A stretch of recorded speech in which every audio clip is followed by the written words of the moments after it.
कहते हैं भारत में जब इस्लाम ने पहला हमला किया था, उस समय भारत की आबादी यानी उसके बाद भी सन 1100 तक भारत के अंदर हिंदुओं की आबादी 60 करोड़ थी, 60 करोड़। अरे भाई, वो इतिहास की बात हो गई, आज की बात करो। आप केवल इतिहास के विद्यार्थी हो जाएंगे तो बाकी विषय कौन पढ़ेगा? गौ हत्या से हमारा दिल तड़पता है, तुम्हारा तड़पता है कि नहीं तड़पता है? और उसके बाद अब तड़प रहा है कि नहीं तड़प रहा है? किसी ने गाली दी तो वो रो रहे थे, आप लोगों ने तो वीडियो बना लिया था, लेकिन गाय के लिए तड़पते हुए का कोई वीडियो है उनका आप लोगों के पास? नहीं है। इसका मतलब नहीं तड़प रहे हैं। सीएम योगी ने दावा करते हुए कहा कि जब देश पर मुस्लिम आक्रांताओं ने पहला हमला किया था उस समय भारत की आबादी 60 करोड़ थी।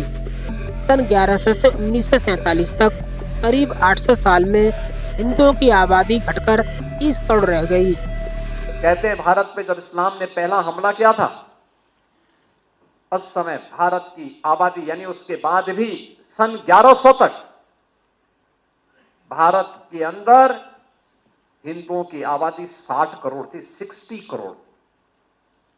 और 1947 में जब ये देश आजाद हुआ उस समय हिंदुओं की आबादी रह गई थी मात्र 30 करोड़। आप मुझे बताइए, इन 800-900 वर्षों में हमारी आबादी बढ़नी चाहिए थी कि कम होनी चाहिए थी? कम हुई।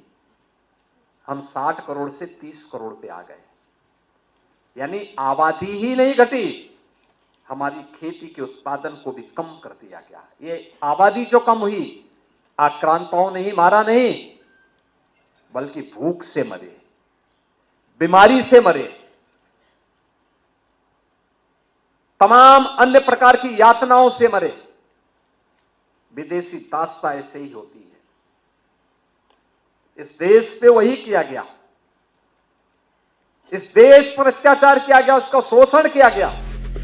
सीएम योगी के बयान पर पलटवार करते हुए स्वामी अभिमुक्तेश्वरानंद ने कहा कि वर्तमान की बात करो, इतिहास की नहीं। आपने सनातन के लिए क्या किया है? उन्होंने तंज कसते हुए कहा कि चाय बाला ही रह गया, गाय बाला नहीं बन पाया। अरे भाई, वो इतिहास की बात हो गई, आज की बात करो। आप केवल इतिहास के विद्यार्थी हो जाएंगे तो बाकी विषय कौन पढ़ेगा? अब ये समस्या है कि ये लोग केवल इतिहास के विद्यार्थी हो गए हैं और मुगल काल पर ही इनकी दृष्टि टिक गई। और भी तो काल है। और फिर सबसे बड़ी चीज होती है, इतिहास तो वर्तमान को सुधारने के लिए पढ़ा जाता है। इतिहास पढ़ के वर्तमान बिगाड़ा नहीं जाता है। तो हम इतिहास इसलिए नहीं पढ़ते हैं कि हमारा वर्तमान बिगड़ जाए, हम इतिहास इसलिए पढ़ते हैं कि उससे सीख लेकर के वर्तमान को सुधार सकें। अब ये इतिहास में ही अटक गए हैं कि हुआ ऐसा हुआ, ऐसा हुआ, ऐसा हुआ। आज क्या हो रहा है? आज आप मुख्यमंत्री हैं और आप ही के समर्थक एक महाराज कह रहे हैं कि पश्चिमी उत्तर प्रदेश मिनी पाकिस्तान बन गया। तो आपके राज्य में आपका प्रदेश मिनी पाकिस्तान कैसे बन रहा है? इस बारे में जवाब दीजिए। इसका जवाब नहीं देंगे, जबकि सवाल उन्हीं के खास महात्मा ने उठाया है। तो इसका तो जवाब उनको देना चाहिए था ना कि नहीं महाराज, आप कैसे ऐसा कह रहे हैं, मिनी पाकिस्तान नहीं बना। लेकिन कह नहीं पाए। इसका मतलब है कि इनके राज्य में मिनी पाकिस्तान बन रहा है। 6 साल से तो ये बात नहीं आई, अब आई है। 6 साल राज करने के बाद ये बात कोई अगर महात्मा कह रहा है तो विचार करना पड़ेगा कि क्यों कह रहा है। देखिए, सनातन संरक्षण का कोई एक काम अगर हमको गिनाइए। हम लोग जब ये गवर्नमेंट आई तो हम लोग लाने वालों में से थे, ठीक है, चाहते थे कि ये आ जाए, फिर आ गई, फिर हम लोगों ने खुशी मनाई, फिर हमने पूरे कार्यकाल इनकी प्रतीक्षा की, फिर दूसरे कार्यकाल भी प्रतीक्षा की, अब तीसरे कार्यकाल में आज आपसे हमारी बातचीत हो रही है। 2 कार्यकाल में दूसरे कार्यकाल के अंत से हम लोगों ने बात शुरू की। उसके पहले आप दिखाइए इनके विरोध में हमारे कोई भी एक वाक्य, नहीं मिलेगा। क्यों? क्योंकि हम लोग आशा कर रहे थे, अपेक्षा कर रहे थे कि ये सनातन धर्म के लिए कुछ करेंगे, लेकिन कहाँ किया? कोई एक काम बता दीजिए। ये खुद भी नहीं गिना सकेंगे अगर इनसे पूछ लिया जाए। ठीक। तो आपने कहा कि प्रधानमंत्री जो कहते हैं वो करते नहीं। भाई, जो कहा वो किया। बताओ क्या उन्होंने कहा था कि